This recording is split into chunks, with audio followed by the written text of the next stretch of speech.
Hi, I'm Tomislav Medak from the Zagreb-based theater group BADco, and in this video I'm going to present you a conceptual proposition of post-hoc dramaturgy, a proposition which was proposed for and developed within the laboratory 10 days, one location, that took place between October 25th and November 3rd of 2010 in Zagreb. The proposition starts out from the initial invitation sent out to the participating theater makers in the laboratory itself, which invited participants to think about the things that they have left behind and possible strategies of recuperating those things left behind in their previous work. So methodologies, propositions, issues and concerns that had to be relegated to memory due to intense production cycle that many of us are subject to and that forces us to move from the performance to performance and always to produce the new, forgetting the old. The proposition of post-hoc dramaturgy, which would come after the fact, once the show is finished and starts to tour, goes through its lifespan and eventually into its afterlife, proposes to look back at finished performances as complete events that include the work performed itself, the act of spectating, and the context it plays out itself in, and possibly the trajectory of its lifespan and the afterlife, and to draw conclusions as to how the performance, the work, works. How it takes effect. And then from there, from the insights devised from this analytical effort, to understand what would be possible pragmatic strategies of reintroducing such insights, bring them back either to transform the initial artwork or to bring them back into our future work. So in discussing this proposition of post-hoc dramaturgy, we have come to distinguish between three different forms of dramaturgy. The first being standard poetic generative dramaturgy, that is involved in every performance production with its standard operations, procedures, methods, selections, and similar strategies that all of us use in creating performances. Second form of dramaturgy would be, and here it's more a difference of order of operations rather than time, final cut dramaturgy, that kind of dramaturgy that comes at the end of the creative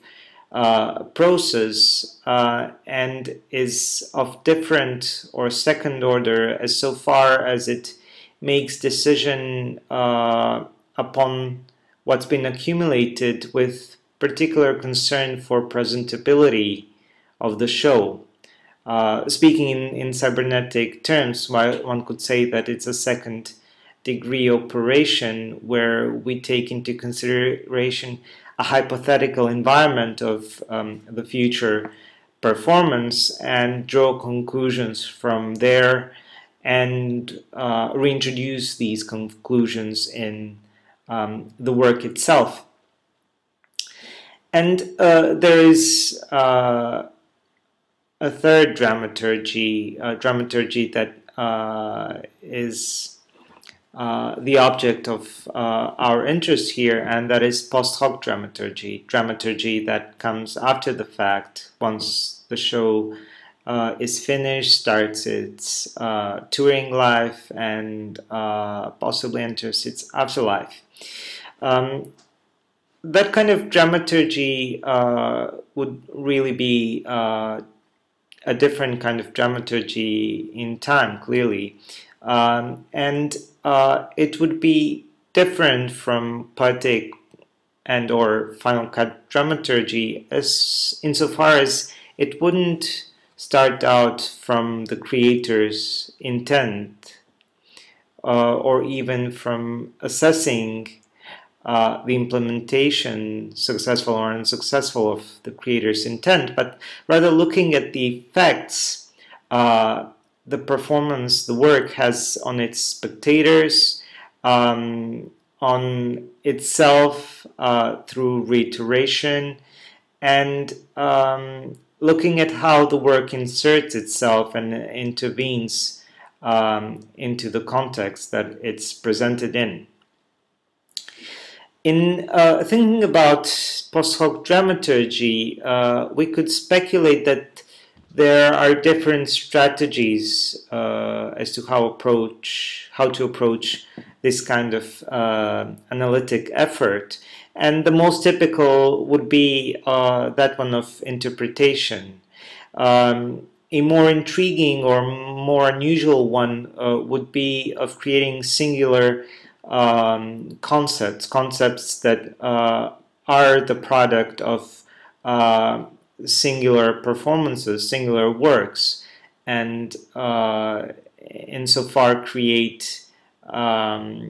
new opening that or something that is new and emergent element in the work itself. And lastly, a categorical apparatus, an analytic framework with categories to be considered when analyzing a performance finished or done. In discussing post-hoc dramaturgy, we have mostly focused on devising categorical apparatuses and devising singular concepts related to the works of the theater practitioners that participated in the laboratory.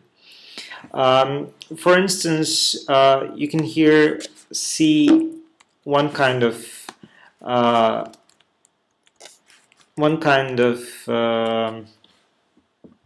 matrix that would allow for a rather objective or objectivational analysis of a performance that would consider different actors involved in the theatrical event, mobilization of capacity of those actors, compositional elements of the event, and then translative effects that go beyond the confines of the singular event of a performance, or a rather more loose categorization that would distinguish between three aspects that we could analyze as the workings of a performance,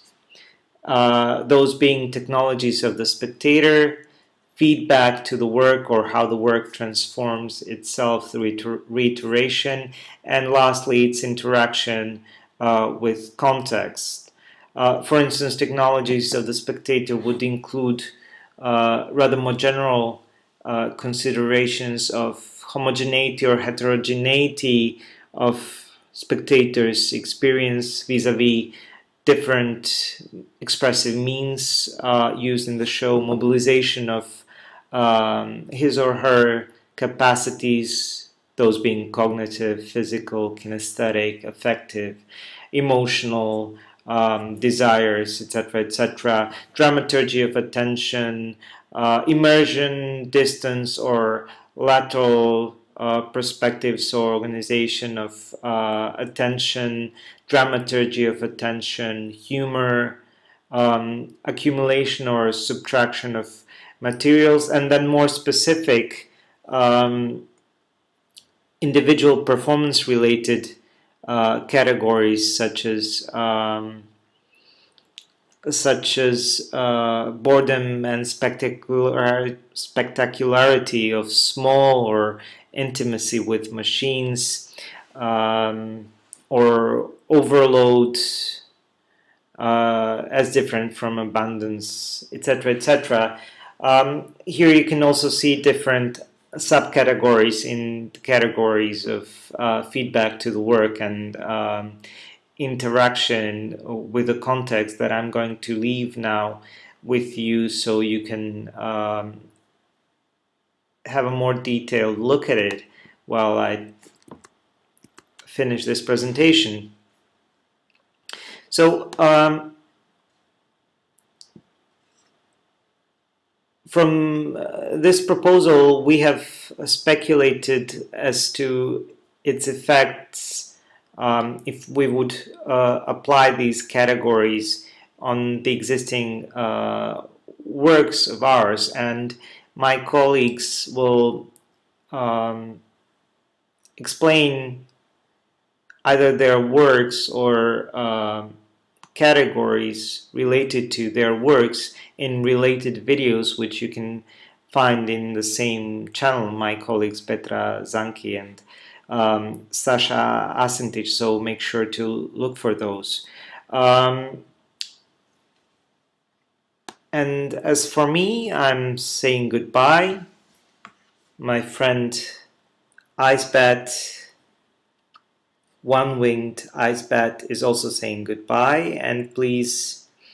consider this conceptual proposition and send feedback either through comments or response videos, whether this makes any sense and where you see a possible application of a post-hoc dramaturgy in your work. We'll keep you posted on the development of this proposition in our work. Bye.